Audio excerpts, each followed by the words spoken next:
Welcome to AP news TV. కూటమి సర్కార్ next target సిక్కోలుకు చెందిన ఓ నాయకుడే అన్న ప్రచారం పొలిటికల్ సర్కిల్లో చక్కర్లు కొడుతోంది. గతంలో మాదిరి వివిధ పోలీస్ స్టేషన్లలో ఆ శాసన మండలి సభ్యునిపై కేసులు నమోదు పరంపర కొనసాగుతోంది. తన దూకుడుతో ఇంటా బయట వివాదాలు ఎదుర్కొన్న ఆ వైసీపీ లీడర్కు ఇరుకున పెట్టేందుకు ముహూర్తం ఫిక్స్ అయిందన్న చర్చ జరుగుతోంది. ఇంతకీ ఎవరా లీడర్, ఏమిటా స్టోరీ ఓ లుక్కేద్దాం. YSRCP senior leader Duvvada Srinivas. పెద్దగా పరిచయం అక్కరలేని పేరు ఇదే. ఇంట్లో ఇల్లాలు, వంటింట్లో ప్రియురాలు మాదిరి రభసతో రచ్చకెక్కిన శ్రీకాకుళం జిల్లాకు చెందిన ఈ ఎమ్మెల్సీ పవన్ కళ్యాణ్, చంద్రబాబు, లోకేష్, అచ్చెన్నాయుడులపై ఎన్నోసార్లు ఘాటైన వ్యాఖ్యలతో ఫైర్ బ్రాండ్ అయ్యారు.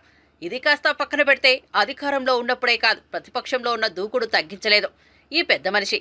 వివాదాస్పద వ్యాఖ్యలతో దుమారం రేపుతున్న ఎమ్మెల్సీ దువ్వాడ శ్రీనివాస్పై కేసుల మీద కేసులు నమోదవుతూనే వస్తున్నాయి.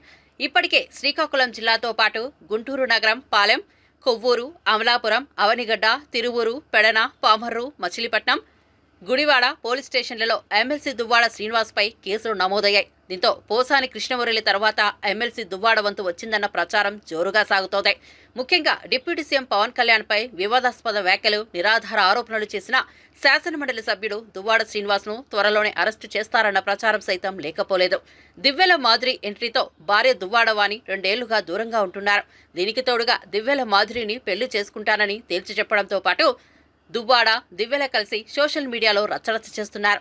ఈ నేపథ్యంలో ఎమ్మెల్సీ దువ్వాడ శ్రీనివాస్పై పోలీస్ స్టేషన్లో పదుల సంఖ్యలో కేసు నమోదవుతుండటంతో పోసాని తర్వాత దువ్వాడ వంతు వచ్చిందన్న చర్చ నడుస్తోంది. సో దువ్వాడ ఎపిసోడ్పై కూటమి ప్రభుత్వం ఎలాంటి చర్యలకు ఉపక్రమిస్తుందోనన్న ఉత్కంఠ సైతం లేకపోలేదు.